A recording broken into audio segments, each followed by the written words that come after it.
Next topic अब हम disease partner का प्रॉफिट कैलकुलेट करना सीखेंगे। ठीक है, तो हम यहाँ पे कर रहे हैं calculation of profit for disease partner. जो पार्टनर भाई साहब चले गए हैं, उनकी उनके हिस्से का प्रॉफिट क्या रहेगा।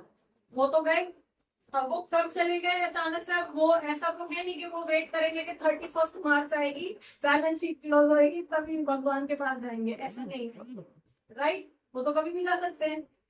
ठीक है, तो यूजुअली आपको ऐसा कोई भी डेट नहीं दी जाएगी, आपको हमेशा क्वार्टर की या इस तरह से दी जाएगी जहां मंथ कंप्लीट एटलीस्ट हो रहा हो। तो 30 जून दी जाएगी, 30 सितंबर दी जाएगी, दिसंबर एंड की दी जाएगी, जिससे कि फाइनली आप कैलकुलेट कर पाओ मंथ्स के हिसाब से। ठीक है, बाकी ऐसा होता नहीं है, जाने वाले तो कभी भी चले जाते हैं। तो अभी हम यहाँ अपने मंथ्स के अकॉर्डिंग करेंगे।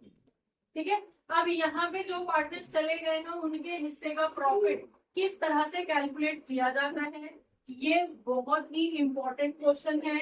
एग्जाम के अंदर 2 नंबर के अंदर ये क्वेश्चन आपको मिलेगा ही मिलेगा अलग से। डेथ का जो प्रॉपर क्वेश्चन आएगा, डेथ और रिटायरमेंट में ऑप्शन आएगा। अब ऑप्शन देके कोई फायदा नहीं है, जिसको रिटायरमेंट करनी आती होगी उसको डेथ भी आएगी, होता तो सेम ही है सब।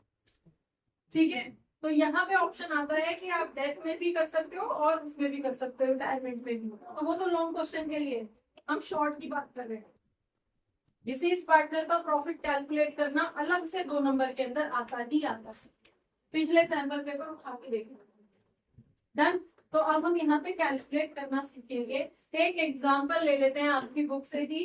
क्वेश्चन बोल रहा है, क्वेश्चन नंबर हम यहाँ पे 13 की बात कर रहे हैं।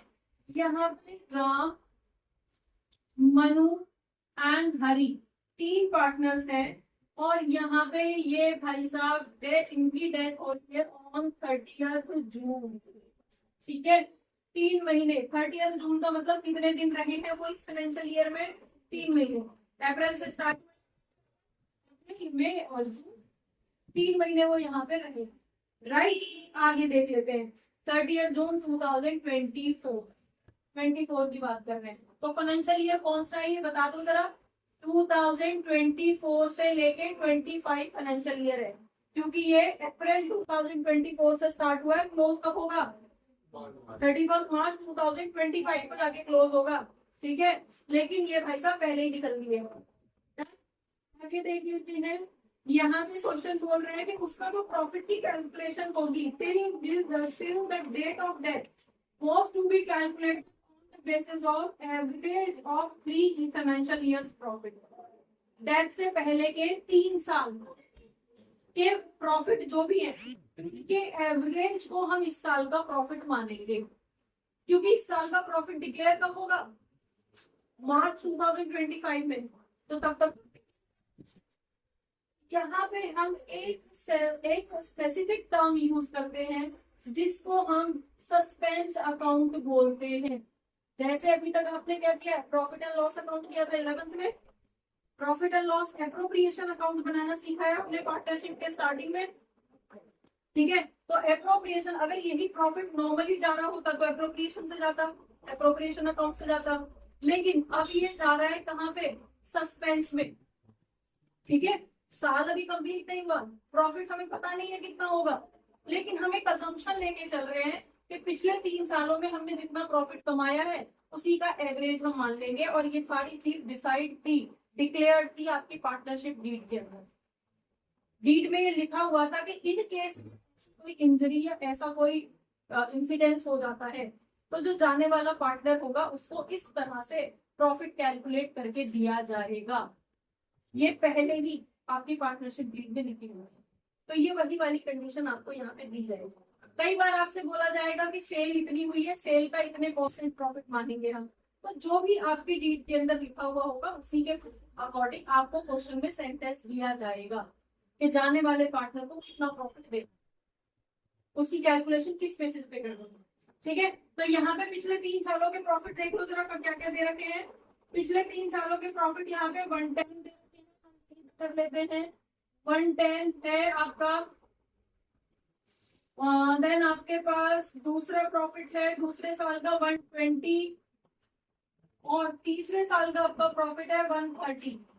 तो एवरेज प्रॉफिट जब आप निकालोगे तो क्या करोगे, डिवाइडेड बाय 3। बता दो जरा वैल्यू कितनी आ रही है एवरेज प्रॉफिट की। हाँ जी, 360 डिवाइडेड बाय 3 कितना हो गया, 1,20,000। तो ये आपका क्या है, ये एवरेज प्रॉफिट आया है। मतलब कि हम मान के चलेंगे कि इस साल हमारा जो प्रॉफिट होगा वो 120 होगा। ठीक है, क्लियर हो गया।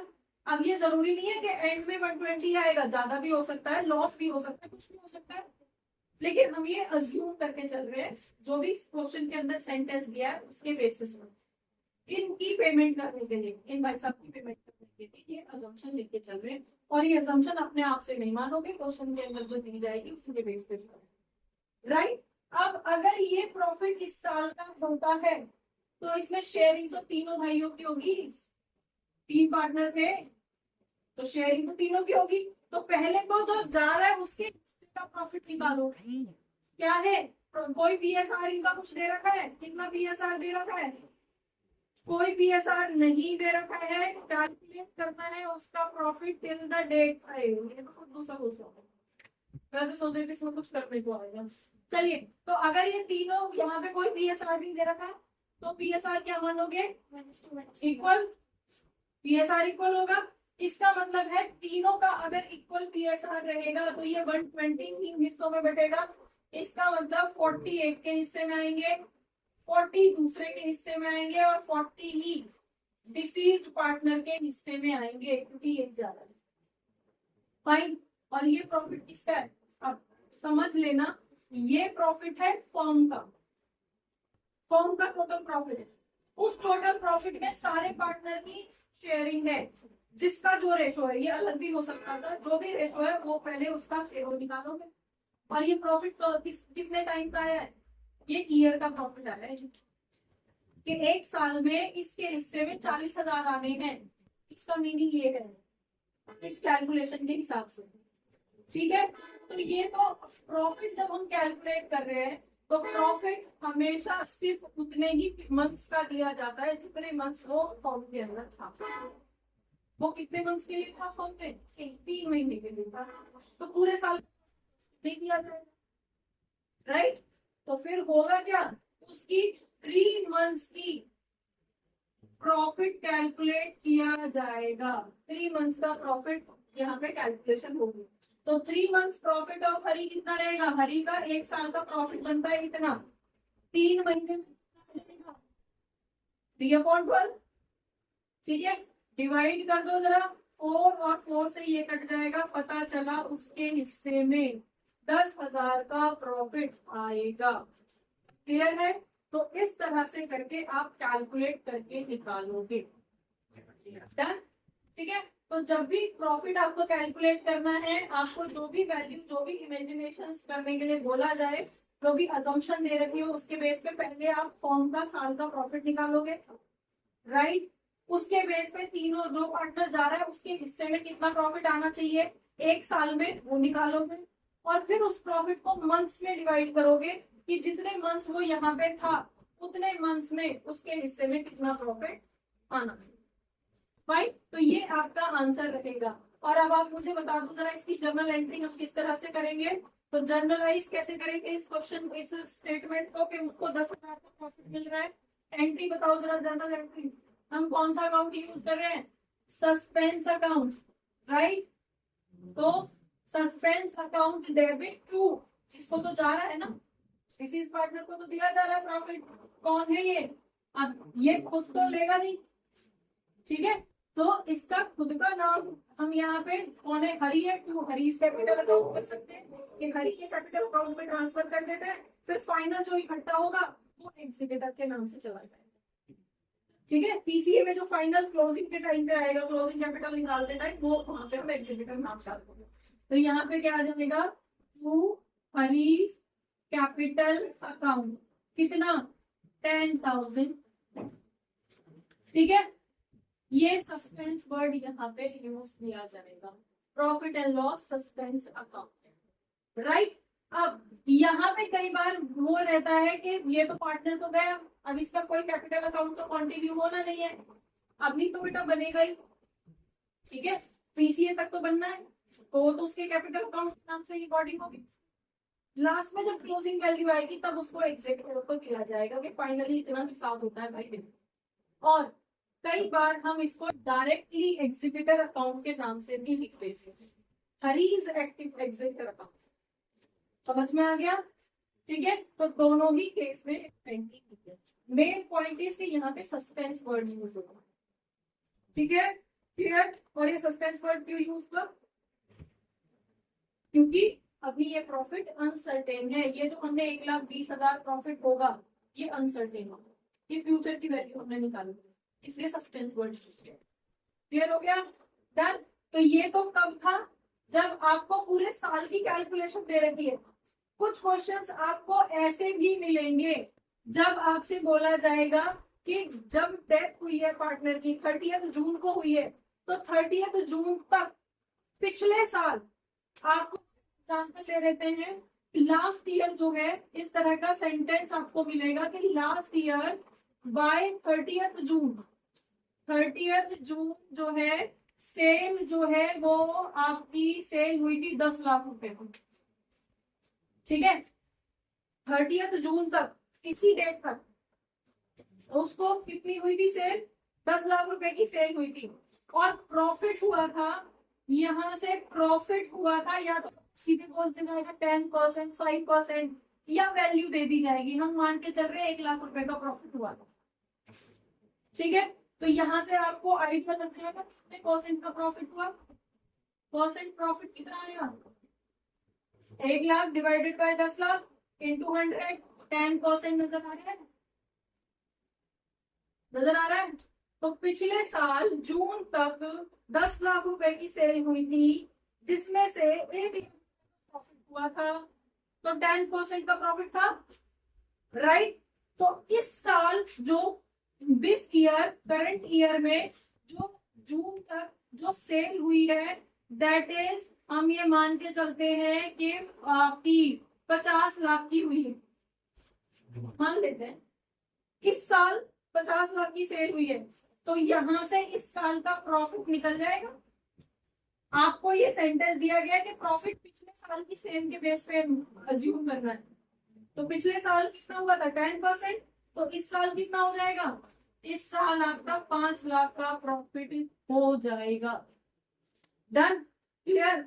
अब यहां से सीधे सीधे बांट देंगे, सीधे सीधे डिवाइड कर दो, कितना आ जाएगा? चलो इसको कैलकुलेशन को सिंपल कर लेते हैं। 60 लाख रुपए, तो 60 लाख के बेस पे 6 लाख रुपए का प्रॉफिट आ गया। ठीक है, और यहाँ पे अगर हमारा रेशियो था, तो इसका मतलब है 2 लाख इसके हिस्से में, 2 लाख इसके हिस्से में, 2 लाख इसके हिस्से में, तो जाने वाले भाई के हिस्से में 2 लाख रुपए का प्रॉफिट आएगा। समझ में आ गया? क्या इस प्रॉफिट को हमें मंथ्स में डिवाइड करने की जरूरत है? आप बताइए। यहां से इस कैलकुलेशन के हिसाब से इसके हिस्से में 2 लाख रुपए का प्रॉफिट आ रहा है, तो क्या इस प्रॉफिट को, इस 2 लाख रुपए को, जैसे हमने यहाँ 40,000 को, उसके हिस्से में 40,000 आया साल का, और उसको हमने बांट दिया 3 महीनों में, फाइनली पता चला कि उसके हिस्से का प्रॉफिट 10,000। क्या यहाँ पे इसको डिवाइड करने की जरूरत है? हाँ जी, ऑनलाइन वाले बच्चे आप कमेंट करके बताओ। ठीक है, हाँ जी, डिवाइड करने की जरूरत है?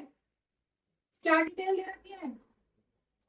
आपको सेल उसी डेट तक की दे रखी है जिस डेट तक वो था, तो इसका मतलब है ये प्रॉफिट भी उसी डेट तक का है, जून तक का है, ऑलरेडी ये जून तक ही है, तो इसको अलग से फिर से मंथ्स में डिवाइड करने की जरूरत नहीं पड़ेगी।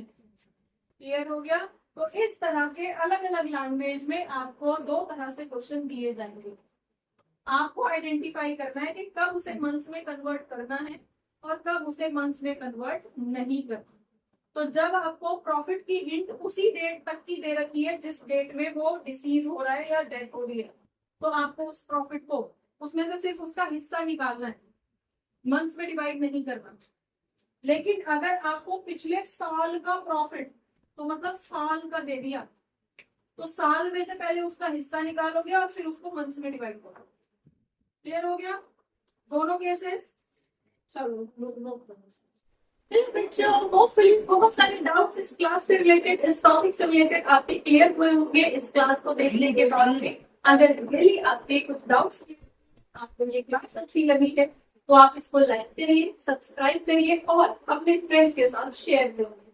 Thank you for watching, keep watching, don't forget to share, keep sharing. Thank you.